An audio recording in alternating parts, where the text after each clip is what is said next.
Darwin era racista?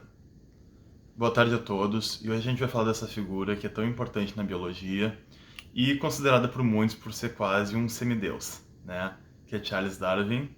E ele fala, então, da teoria da seleção natural.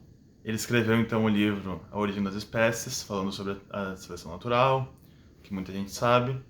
E tirando os méritos acadêmicos dele, que vão muito além do que eu quero falar no tamanho desse vídeo, eu queria falar sobre a pessoa dele. Então, a pessoa de Charles Darwin, será que ele era, como está no vídeo, um racista? Muitas pessoas veneram ele, admiram ele, mas não sabem realmente o tamanho do pensamento dele. Eu vou ler um trecho para vocês, então, do livro que ele escreveu em 1871, que é A Descendência do Homem e Seleção em Relação ao Sexo.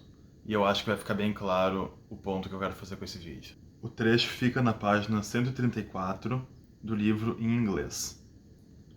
E, traduzido para o português, ele fala o seguinte: entre os selvagens, os fracos de corpo ou mente são logo eliminados, e os sobreviventes geralmente exibem um vigoroso estado de saúde. Nós, civilizados, por nosso lado, fazemos o melhor que podemos para deter o processo de eliminação. Construímos asilos para os imbecis, os aleijados e os doentes. Instituímos leis para proteger os pobres, e nossos médicos empenham o máximo da sua habilidade para salvar a vida de cada um até o último momento.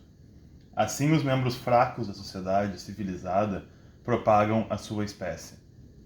Ninguém que tenha observado a criação de animais domésticos porá em dúvida que isso deve ser altamente prejudicial à raça humana.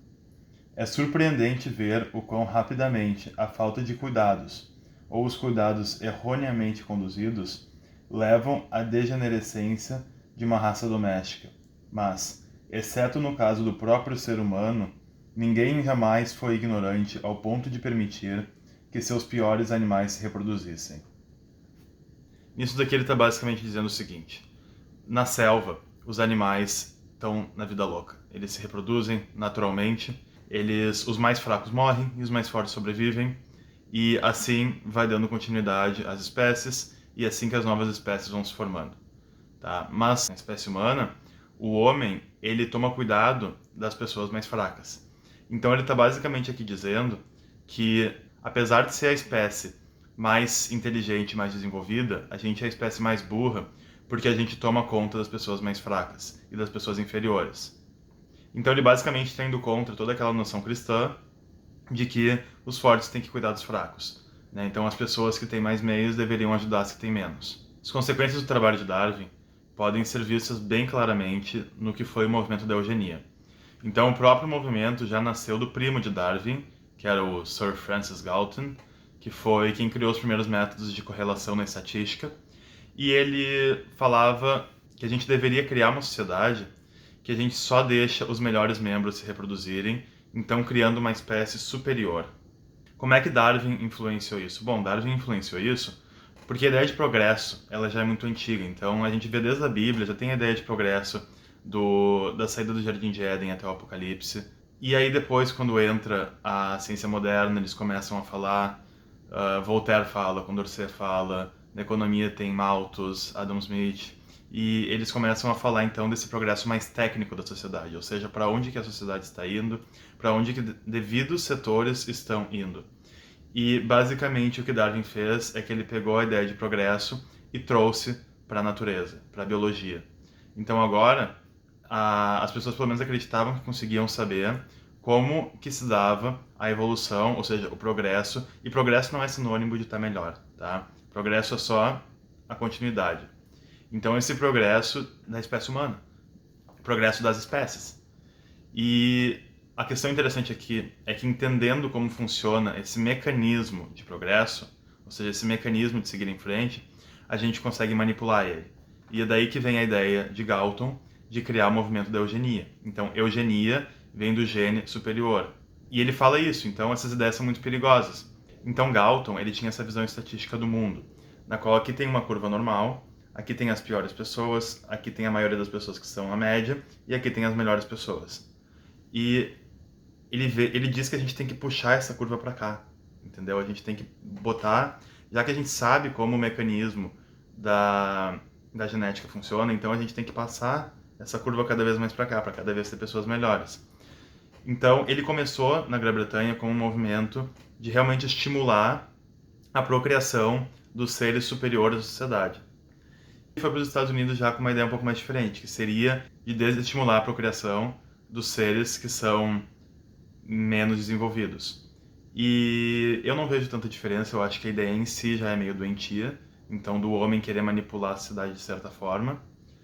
Mas a gente vê que várias esterilizações tomaram conta por causa disso, várias leis racistas tomaram conta por causa disso, e o próprio nazismo foi extremamente influenciado nisso, né?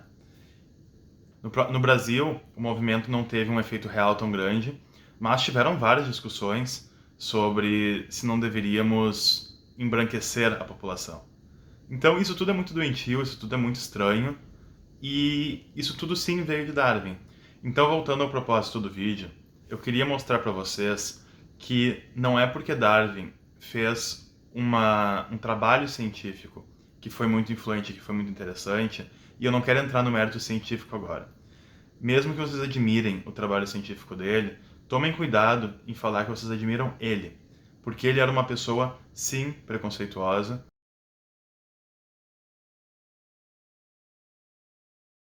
Em algum período futuro, não muito distante se medido em séculos, as raças civilizadas do homem vão certamente exterminar e substituir as raças selvagens em todo o mundo. Ao mesmo tempo, os macacos antropomorfos serão sem dúvida exterminados.